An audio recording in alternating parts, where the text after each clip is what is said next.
이번 시간에는 문학개념의 시 미강 추상관념과 감각적 이미지 두 번째 강의 시작해 보도록 하겠습니다. 두 번째 강의 첫 번째 13번 문제인데요. 한하운의 파랑새라는 시예요. 파랑새 하면 떠오르는 게 뭘까요? 뭔가 좀 희망의 메시지를 전하는 파란색이 희망의 이미지가 강하죠. 이 파랑이라는 색깔은 원형적 이미지로서 원형적 이미지는 뭐예요? 전 세계에서 똑같이 생각하는 이미지 뭐예요? 희망. 뭐 이런 걸 상징해요. 그런데 이 한하운이라는 작가는요. 나병 환자였다고 합니다. 그래서 나병 수용소에서 오랫동안 고통받았다고 해요. 그래서 이 시에 아마 이런 괴로움이 묻어 있을 거라는 생각을 하고 시를 한번 감상해 봅시다. 나는 행이 바뀌었어요. 시어가 굉장히 간결하죠. 나는 죽어서 파랑새 되어 푸른 하늘 푸른들 날아다니며 푸른 노래 푸른 울음 울며 예으리 울며 가리. 나는 죽어서 파랑새 되리. 그래서 파랑사 되어 파랑새 되리. 시어의 반복. 나는 시어의 반복. 그 다음에 푸른 하늘 푸른들 푸른 틀은 시어의 반복. 푸른 시어의 반복을 통해서 나는 죽어서 파랑새게 되겠다는 의지를 강하게 보여주고 있네요. 그러면 화자는 지금 죽음을 생각하고 있네요. 그 이유는 현실 생활이 고통스럽기 때문이죠. 그리고 나는 보조사죠. 이 보조사를 통해서 화자의 정서, 태도를 강조하고 있어요. 보조사를 통해서. 그 다음 파랑새가 되어 푸른 하늘 푸른들을 날아갈 거야 라는 것을 통해서 화자의 소망 강조하고 있고요. 푸른 노래 푸른 소름 푸른 울음 울며 갈 거야 나는 파랑새가 될 거야 리 의지적 어조죠. 그래서 전체적으로 지금 화자는 희망을 강렬한 소망을 이야기하고 있어요. 따라서 화자는 강렬한 소망을 가지고 있습니다. 정서는 소망적이겠네요. 태도는 의지적 소망적. 주제의 자유에 대한 강렬한 소망이죠. 화자는 지금 이 나병 환자 수용소에 갇혀 있다고 합니다. 그래서 이런 화자의 소망을 효과적으로 보여주기 위해서 사용한 표현법은 일단 반복법이 가장 눈에 띄죠. 시어의 반복이 많아요. 는 파랑새 푸른 하늘 푸른 들 이런 시어의 반복을 통해서 화자의 그 정서를 강조해주고 있고 울며 나르리 리라는 의지적 어조를 통해서 보여주고 있고요. 죽어서 파랑새가 되겠다. 새는 자유롭지만 자신은 자유롭지 못하다는 파랑새와 나의 대조 나타나 있고요. 대조 다른 말로 대비라고 하고요.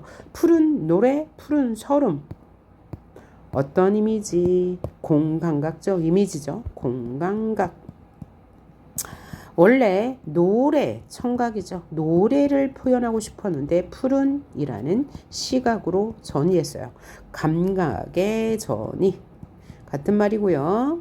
그러니까 청각의 시각화 맞는 말이고 울음도 청각, 푸른도 시각. 그래서 청각의 시각화 같은 표현이네요. 그 다음에 파랑새가 되겠다. 파랑새 시각적 이미지. 도대구 또 뭐도 돼요? 파랑이니까 색채어 되고요. 색채어에는 색채 이미지라는 말이 들어갈 수 있겠네요. 자, 이런 정서 확인할 수 있었고요. 그럼 문제를 풀어볼게요. 파랑새는 화자의 이상을 함축한다. 맞죠? 화자의 이상은 뭐예요? 날고 싶은 거죠. 자유로운 거예요. 기억에는 공감각적 표현을 통해 시적 의미가 강조된다. 기억 표시가 없는데 그럼 기억 이렇게 표시합시다. 푸른 노래 있네요. 푸른 울음 맞네요. 다음 시는 박용래의 월훈이라는 시예요. 월은 달이죠. 훈은 달 옆에 있는 구름처럼 생긴 달무리. 그래서 달무리라고 생각하시면 돼요. 달무리. 하늘에 떠 있는 달과 그 주변에 퍼져 있는 것들이라고 생각하시면 돼요. 자, 그러면 시를 볼게요. 긴 밤입니다. 밤이네요. 밤이에요. 외딴 집 노인은 홀로 잠이 깨어 출출한 나머지 무를 깎기도 하고 고금을 깎다 문득 바람도 없는데 신압으로 천천히 라는 뜻이죠. 풀려 내리는 집단, 지보라기에 설레임을 듣습니다. 자, 일단 여기까지 읽어보니까 시적 대상은 뭐예요? 외딴집 노인이네요. 이 외딴집 노인을 화자는 관찰하고 있어요. 잠이 깨어서 무를 깎기도 하고 고금을 깎다가 잠이 혼자 깨었는데 문득 바람도 없는데 신압으로 천천히 풀려온 집단, 그 지푸라기들의 설레임을 듣습니다. 그럼 여기서 설레임은 긍정적 단어인데 뭔가 무엇이 올 것 같은 설레임인가 봐요. 귀를 모으고 듣지요. 후루룩 후루룩 음성 상징을 통해서 대상을 생동감 있게 표현해 주고 있네요. 처막 끝에 나래를 묻은, 여기서 나래는 날개를 묻은 이름 모를 새들의 온기를 생각합니다. 숨을 죽이고 생각해요. 왜 이 노인은, 외딴집 노인은 지보라기의 설레임을 듣고 이름 모를 새의 온기를 숨 죽이고 생각할까요? 참 오래오래 노인의 자리맡에 밭은 기침 소리도 없을 것 같으면 잠이 들면, 이런 얘기겠죠. 노인이 잠이 들면 벽 속에서 귀뚜라미는 울지요, 때를 지어 옵니다. 벽이 무너지라고 옵니다. 자, 어떤 분위기가 느껴져요? 자, 노인이 홀로 있는데 한참 동안 잠에 깨어서 무엇을 하다가 또 다시 잠이 들었는데 귀뚜라미가 때를 지어 온대요. 그러니까 좀 외로움, 그죠? 노인이 느낀 외로움에 대해서 형상화하고 있는데 화자는 지금 관찰자가 되어서 노인을 관찰하고 있으면서 화자의 감정을 드러내지 않죠. 이런 것을 뭐라고 그래요? 관조적 태도라고 해요. 그 다음에 웁니다. 또 뭐뭐 하지요 라는 경어체가 어떤 느낌을 주나요? 친근한 느낌을 줘요. 딱딱한 느낌이 아니고 말하는 듯한 느낌을 주죠. 친근한 어조를 통해서 이 노인이 느끼는 외로움을 전달하고 있고요. 또 하나는 후루룩 후루룩이라는 음성상징어, 즉 의성어를 통해서 이름 모를 새가 날개짓하는 소리를 생생하게 전달하고 있네요. 또 표현법이 뭐 있어요? 벽 속에서 겨울 귀뚜라미는 울지요. 그 다음에 때를 지어옵니다. 벽이 무너지라고 옵니다. 뭐요? 점층법. 시행이 각각 점점 더 길어져요. 그래서 점층법이라고도 하고 점층적 반복이라고도 합니다. 그럼 왜 이렇게 얘를 반복했죠? 강조를 위해서요. 자, 노인이 긴 밤에 홀로 깨어서 물을 깎다 먹다가 고금을 깎다가 신압으로 천천히 풀려오는 집단 소리에서 설레임을 느꼈대요. 설레임을 느꼈다. 왜 그랬을까요? 외롭기 때문에 누군가 오나 오지 않나라는 기다림 혹은 외로움을 효과적으로 표현했죠. 그 다음에 귀를 모으고 그 소리가 무언지 듣다가 날개를 펼친 새 소리를 듣고 새들의 온기를 생각해요. 그러니까 무척 외롭다는 얘기죠. 숨을 죽이고 생각해요. 매우 깊게 생각해요. 참 오래오래 노인의 자리맡에, 그러니까 뭐예요?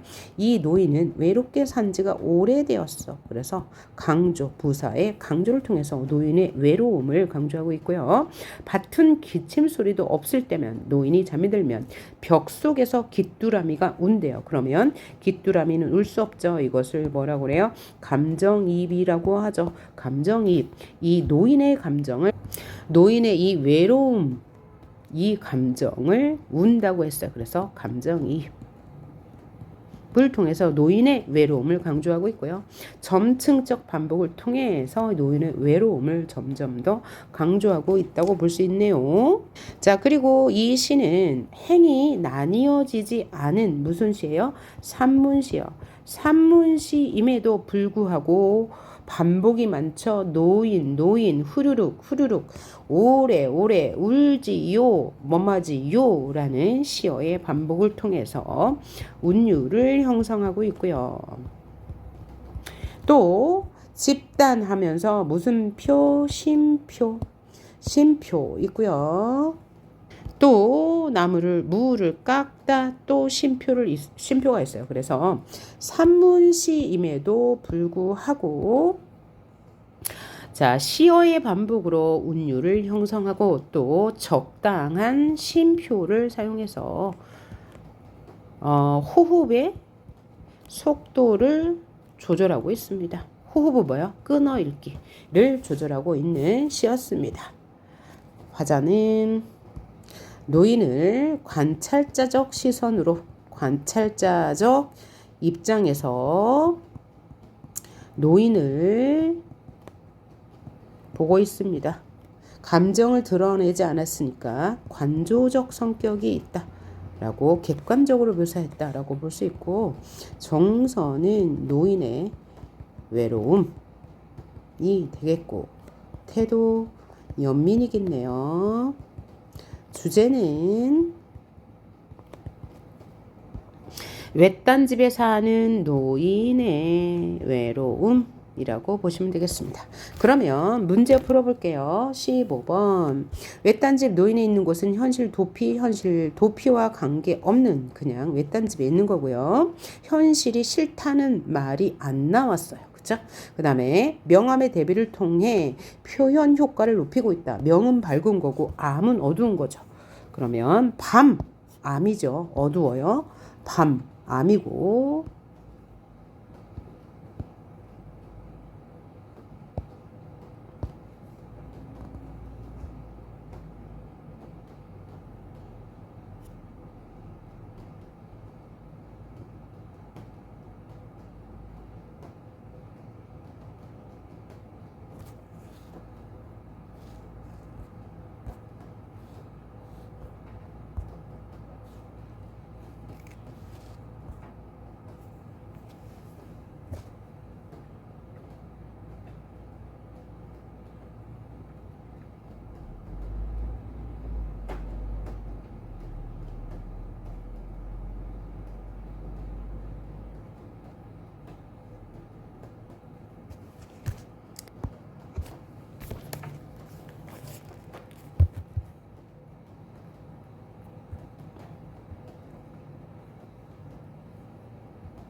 풍설, 눈과 함께 불어오는 바람이라고 해석하시면 되겠네요.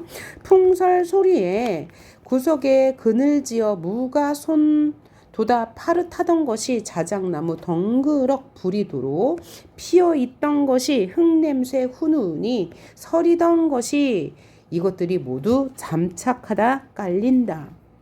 혹은 한 가지 일에만 몰두하다. 그러니까 봄이 이렇게 파릇파릇 오다가 풍설 때문에 가만히 있다라는 뜻으로 해석하면 될 것 같죠. 산중에 책력도 없이, 책력은 달력이에요. 달력도 없이 삼동이 하얗다. 자, 분위기가 어때요? 화자는 지금 노주인을 관찰하고 있는데 이 노주인은 뭐 하고 있습니다. 뭐 하고 있습니까? 이 겨울에 차를 마시며 이 겨울을 인내하고 있다라는 건 느꼈나요? 노주인의 장벽에 소시로 인동 상기물이 나린다라는 것은 독특한 표현이죠. 차를 마신다 라는 것을 독특하게 표현했습니다. 자, 차를 마신다 라는 일상적인 시어를 삼긴 물이 나린다 라고 해서 낯설게 표현했다 라고도 할 수 있네요. 낯설게 표현했다 라고도 할 수 있어요. 그러면 노주인의 장벽은 뭐냐면 창자벽에 찬물이 흐른다 라고 해석할 수 있어요. 장벽, 창자, 이 뱃속에 창자벽에 물이 내린다. 그래서 차를 마시는 모습을 굉장히 낯설게 표현했다 라고 생각하시면 되고요. 자, 자작나무 덩그럭 불이 도로 피어 붉고, 자작나무에 있는 불이 꺼지다가 도로라는 게 다시 피어나고 있대요. 그럼 얘를 지금 정지용의 시니까요. 정지용 일제강점기 시이거든요. 그 반영론적 관점에서 한번 해석해 볼게요. 노주인의 이 장벽에 무시로 뭐라고요? 인동 상gin물이 내린다. 노주인이 차를 마신다. 이것을 인동 겨울을 견딘다라고 본다면 일제강점기 시대적 관점을 반영해서 본다면 노주인은 우리 민족이 되겠고요. 노주인이 차를 마신다. 인동 겨울을 건딘다 라고 해석한다면 이 겨울은 일제강점기 시련이 되겠고 그것을 인내한다 라고 해석할 수 있어요. 그러니까 얘는 중의법이 되겠네요. 중의법이 뭐예요? 시어를 두 가지 의미로 해석한다. 자작나무 덩그럭 불이 도로 피어난다. 그러면 불이 피어난다. 긍정적이죠. 그래서 여기는 우리 민족의 생명력이 있다 라고 해석할 수 있고요. 구석에 그늘 지어 무순도다 풀어난다. 역시 봄의 생명력, 우리 민족의 생명력이라고 볼 수 있고요. 혹은 의지라고도 볼 수 있겠습니다. 흙냄새 훈훈이 김도설이다가 여기서 흙냄새는 훈훈하다고 했으니까 긍정이죠. 그래서 광복에 대한 기운, 광복의 기운, 김이 서리다가 올라오다가 바깥 풍설은 실현이겠죠. 풍설, 눈을 몰고 오는 바람이니까 여기서도 일제의 탄압, 실현이라고 볼 수 있고요. 이 실현에 외부의 실현에 몰두하고 있다. 외부의 실현 때문에 주춤하다 라고도 해석할 수 있겠네요. 일제강점기라는 외부 실현 때문에 주춤하고 있다. 산중에 책력도 없이, 책력은 달력이니까 달력도 없다. 시간의 흐름도 잊은 채 삼동이 하얗다. 겨울이 깊었다라고 해석하면 되겠네요. 겨울이 깊었다라는 것은 반영론적 관점으로 볼 때 시련이 혹독하구나 라고 해석할 수 있네요. 그래서 이 시련을 묵묵히 견디고 있는 노인, 이 노인은 우리 민족을 대표하는 사람이 될 거예요.